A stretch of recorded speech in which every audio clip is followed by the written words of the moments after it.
Ladies and gentlemen, welcome to every single trap in the Smith-Morra Gambit. If you're unfamiliar with this series, basically what I do is I use the Lichess database to derive every single statistically significant trap in an opening system, and then I present those to you in the order from most to least common. First by variation, and then by the actual odds of you seeing it on the board. If you find this content helpful, do me a favor, leave a like and a comment. Also, if you comment an opening system you'd like me to cover, I'm a very small channel, so there's a very high likelihood that I do make a video on it. The Smith-Morra Gambit comes out of the Sicilian defense. We push d4, they take, and we gambit our c-pawn for extra development. Now I'll go ahead and say I won't be covering the more out there variations like the double pawn sacrifice, because I consider this a completely different system.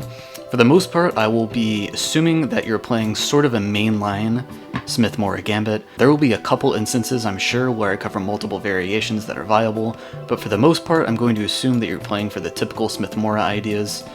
Castle, get your rook to the d file, like Mark Esserman recommends in his book, and like I'm sure any kind of chessable course would. The most common defense of this is going to be knight c6.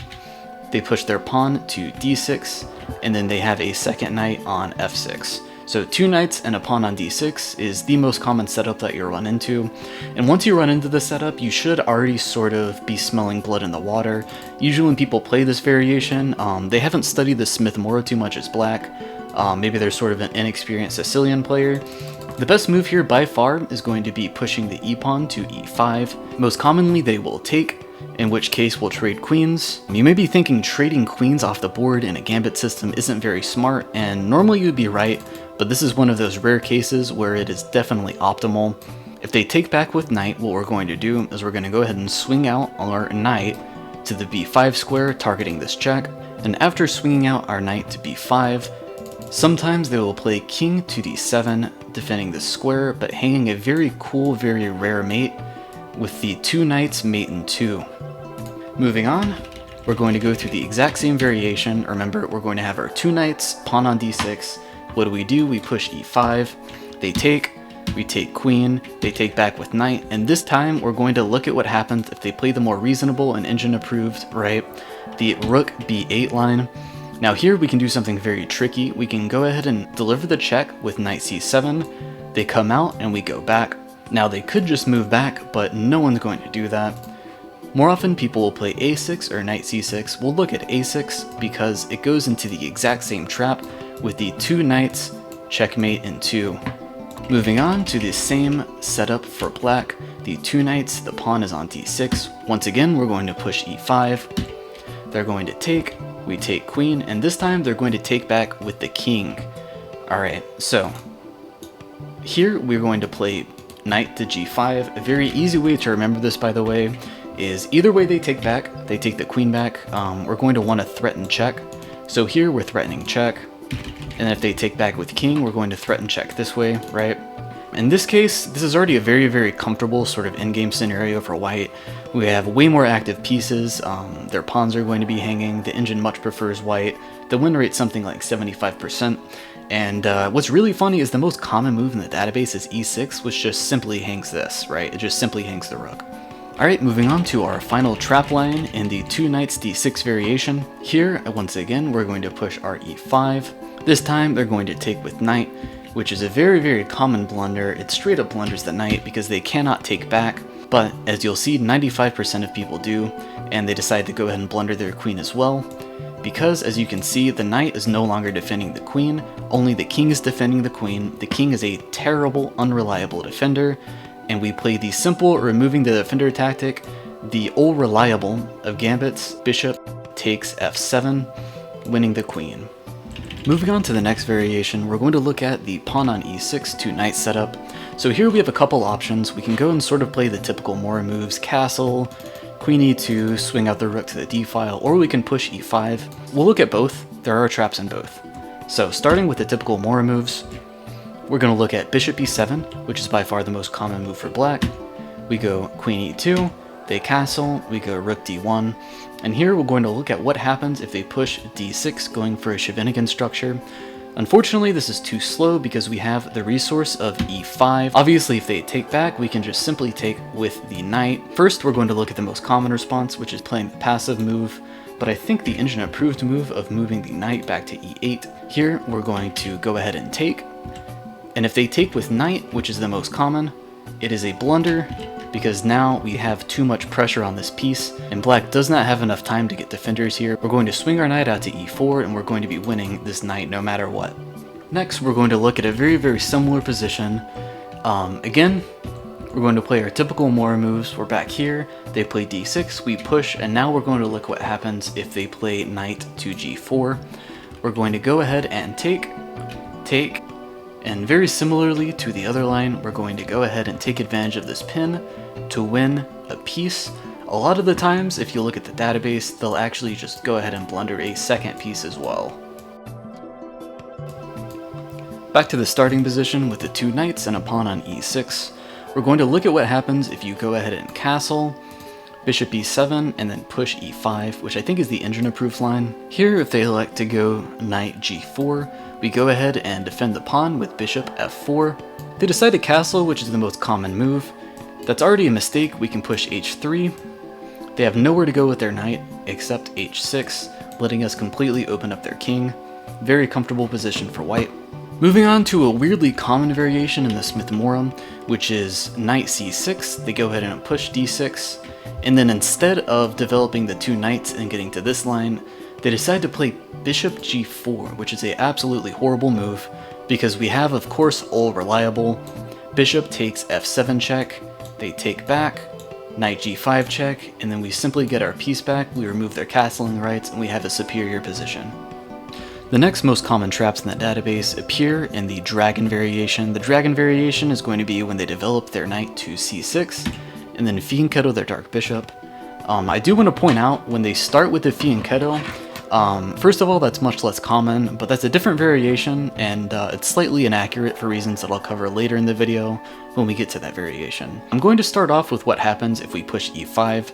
This is definitely the line I prefer, so we'll start with e5. First of all, what happens if they play the most common move, thinking they're winning a pawn with knight takes e5? Simply take back. If they capture, we have all reliable, we have the bishop sack on f7, and once they take, we have queen to d5, forking the king and the bishop. Now, worth mentioning here, if they find queen f6, you'll notice the engine doesn't really hate their position, but most people will play e6 sort of in a panic, similar to the opening trap in the Evans. They're simply just opening up their king, and they are making enormous dark squared weaknesses. Our knight's going to be swinging in here with a potential check, potential forks. We're already threatening this rook on h8. We're going to be castled, their king's in the open, and we still have our dark bishop. Meanwhile, almost all of their pawns are on light squares. Their bishop's going to take 2 or 3 turns to even come out. The most common move by far, of course, is going to be defending, trying to trade the queens off, in which case we're simply going to go queen g3, getting ready to develop with tempo, getting ready to castle. Our position here is completely crushing.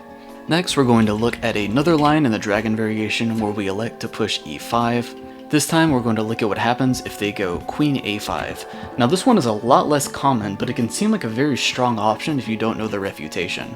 As you can see, their idea is they want to develop with tempo and target this pawn. We simply castle and we allow them to capture.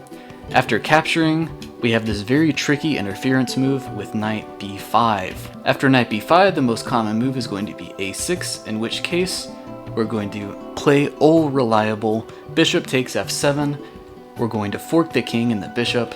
Worth noting, if they try to bring the king out, we have an interference tactic. But usually they will simply block with the pawn. You capture, threatening to win the queen. They're going to take, and then we're going to be up in exchange.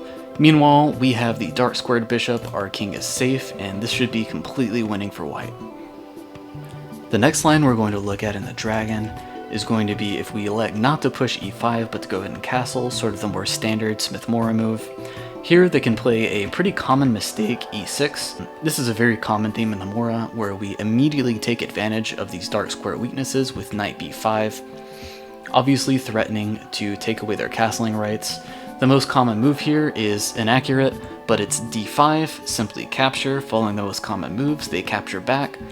We capture with queen, they capture our queen, we trade pieces off. Here the most common move is knight ge7, we simply capture with check, and then win the exchange into a completely winning endgame.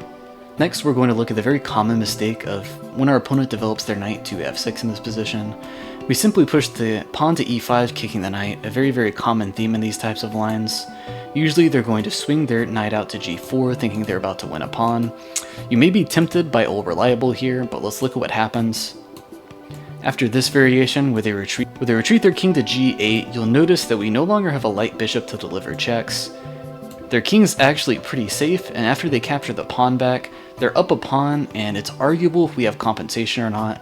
They have an extra tempo. This is a great knight. We can't really get out of the way with check. It's debatable sort of who's better here, even though obviously the results tend to favor white.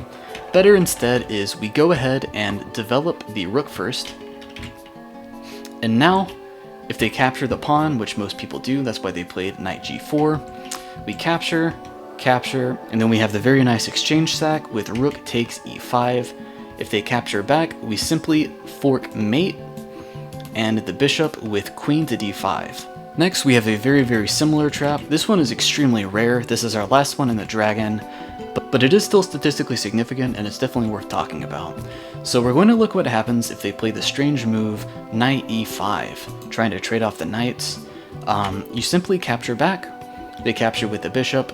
Again, sometimes people get really excited to trade pieces once you've gambited a pawn, but a lot of the times this is to their detriment, especially in the Smith-Morra, because once again we have queen to d5, forking mate, and the bishop. And at the expense of a couple pawns, we have won black's most important minor piece. Moving on, we have my personal favorite trap in the Smith-Morra Gambit. We're going to call this the Nd5 Trap, and it appears in a very large array of different positions, but is very thematic in the Smith-Morra Gambit. What I'll be doing is I'll be going over the two most common situations where you can sacrifice your knight on d5, both of which are statistically significant, and I'll also be going over some general rules you can use to look for the sacrifice in other positions. I wouldn't be shocked if there were hundreds of positions where the knight d5 sacrifice is by far the best move. Finally, I'll be going through a couple example games, one from an over-the-board classical game that I've played in the past, and then another actually played by Mark Esserman himself. So starting off, I'd like to explain the difference between the Paulsen and the Con variation. Again, worth mentioning, the knight d5 sacrifice appears in both of these variations. The only real difference is the knight on c6. The Con, just like in the Con Sicilian, is characterized by a pawn on e6 and a6. They're planning to play b5 and go ahead and Fianchetto their bishop. Obviously they do transpose back and forth, but this trap can appear in both variations. Starting with the most common line in the Paulsen, we simply castle, playing for a normal Morra plan of queen to e2 and rook to d1. In this position, they play what is by far the most common move, b5. We simply retreat our bishop in these types of situations to b3. In this position, the best move by far is knight a5, trading off our good bishop, but most players play bishop b7. So I'm going to stop right here, and we're going to go ahead and go over the 5 rules that Mark Esserman gives in his book Mayhem in the Morra for identifying a valid knight sacrifice on d5. Again, that's Mayhem in the Morra by Mark Esserman. One of the best chess books I have ever read, extremely entertaining. If you're going to buy it, make sure you do it off of his direct link on Twitch, that way he sees most of the profits. Now these rules are more considerations. It's more that once you see 1 or 2 of these things, you really want to start calculating the knight sacrifice on d5. The first rule is going to be black has no pawn on d6 like in the Scheveningen. That will greatly reduce the effectiveness of our sacrifice on d5. Rule number 2 is that black has a knight on c6. The idea behind this is if they take the sacrifice, we can take back with tempo, which is absolutely massive. Rule number 3 is that we have a bishop on b3. The idea behind this is once we sacrifice, they take, we take back. The knight can't come over here with tempo because our bishop is defended. Number 4, black is at least 1, but preferably 2 or more moves from castling. It's really not worth sacrificing a piece to open up the center if black can simply castle out of danger. Finally, rule number 5.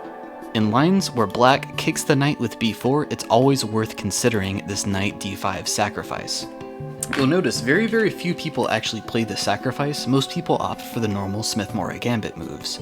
But in my opinion, knight d5 is by far the best, even if the engine doesn't agree. This is one of those positions that's extremely complicated, and it takes a while for the engine to even understand the sacrifice. Assume they take the sacrifice, like most players do. You simply take back, and then you win the piece back by force. Knight a5 is the most common move. You simply rook check, and whatever they block with, you just win back. Moving on to the con variation. Remember, the con variation is when there isn't a knight on c6. As soon as the knight develops at c6, it's the Paulsen. Most common move here is b5, kicking the bishop. We simply scoot back once again to b3. They play bishop b7, the main idea behind this variation for black, and we stick to the normal Morra plan of castling. We're going to go bishop e2 and we're going to go rook d1. But in this position, they play one of Mark Esserman's considerations. They play b4, kicking the knight. Now here, you'll notice most people misplayed the situation by going knight a4. But the best move by far is knight d5, and you'll notice the engine much more approves of this one due to the forcing nature of the knight move. Moving on to my example from a classical tournament over the board. This was an open tournament, and my opponent, if I remember correctly, was 17 or 1800. So we got to our starting position of the Paulsen. Remember, the knight is the Paulsen, no knight is the con. Here I played for my normal Morra plan, got castled. He played b5. I went ahead and retreated my bishop. Here they went knight e7. I like to go bishop g5 when they play that. They played f6, very reasonable move, and I came back to e3. Here they rotated their knight to the g6 square, covering the light diagonal towards their king. In this position, the engine actually already wants me to go for knight d5, if you see right here. If we go through our considerations, we'll see there is no pawn on the d6 square. There is a knight on the c6 square. There is no bishop on b7. And black is still a couple moves from castling, but they have not played b4. In this situation, I did go ahead and calculate the knight sacrifice on d5, but I just didn't really see the compensation, and it was a classical game, so he would have had plenty of time to refute it. Instead, I opted to go for the normal Morra moves. I went queen e2. My opponent went bishop e7. I moved my rook to d1. Again, playing for the normal Morra plan. In the Morra, you always want your rooks on c and d, pretty much always. My opponent went queen a5, which gave me the perfect opportunity to play the forcing knight d5. He has the take here, otherwise he is going to lose his queen.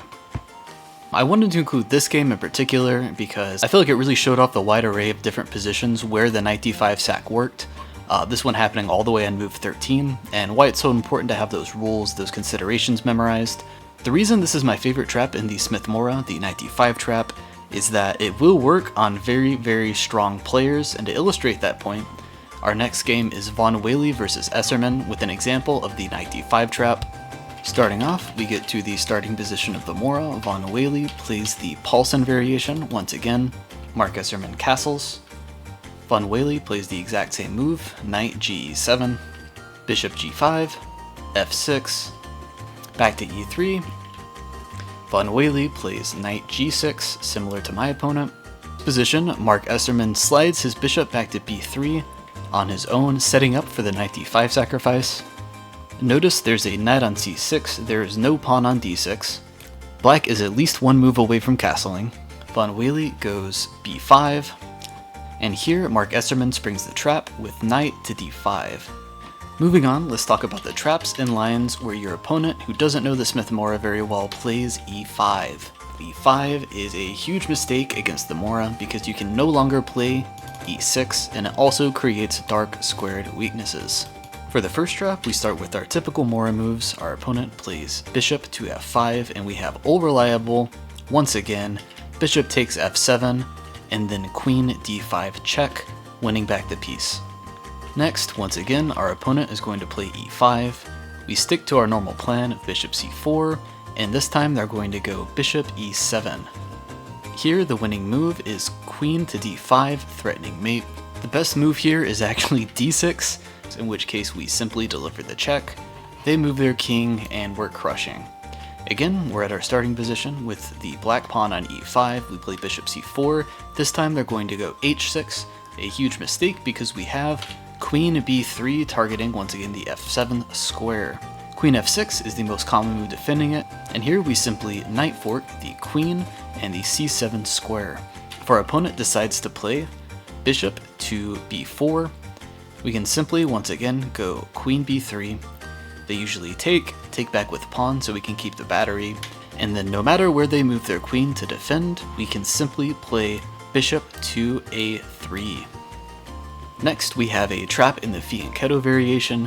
This one is very rare and is inaccurate for reasons that I'll explain now. This variation starts when they play g6, immediately getting ready to Fianchetto their bishop, and this line, instead of developing the knight to f3, I highly recommend playing bishop c4, because after they Fianchetto their bishop, we can simply go to queen b3, threatening again to take on f7, and if, instead of developing to h6 with their knight to defend, they push, they have made their dark squares weak, and we're going to immediately take advantage of that. After d6, the most common move, we play bishop to f4, targeting this weak pawn, and if they decide to deliver the check, we come back with the bishop, and our position is completely winning. Next, occasionally you'll run into the line where they immediately play f6. This isn't advisable because of course we push our pawn to e5, forcing them back to the g8 square. Finally, I'll call this section How to Beat Anna Cramling. Anna Cramling before has said that she plays the Siberian Trap against the Smith-Morra Gambit. Luckily for us, there's a trap that we can spring against the Siberian Trap which more or less refutes the line. If you haven't seen the Siberian Trap, it goes as follows. First, they start with queen c7, and if you play the Smith-Morra long enough, you will run into this trap, so be ready for it. We start by castling, they play knight to f6, and here is where they spring the Siberian Trap. I'll show you how it works. They go knight to g4. The trap is that if you push h3, you are completely losing, because after they remove the defender with knight d4, they're simply threatening mate, and you have to lose your queen. Here's the Siberian Anti-Trap. We get to the same starting position, exact same moves, but instead of playing queen e2, we go ahead and target the black queen with knight b5. Most people will retreat, hoping the trap will still work, and here we push e5. The most common move is the take. Here we take back, they capture, and we go rook to e1. Keep in mind we are still threatening the knight check on c7, so they have to continue covering it. We go queen d4, threatening bishop f4, and that's it. Chess Gambit Explain will help you train. Chess Gambit Explain will help you train.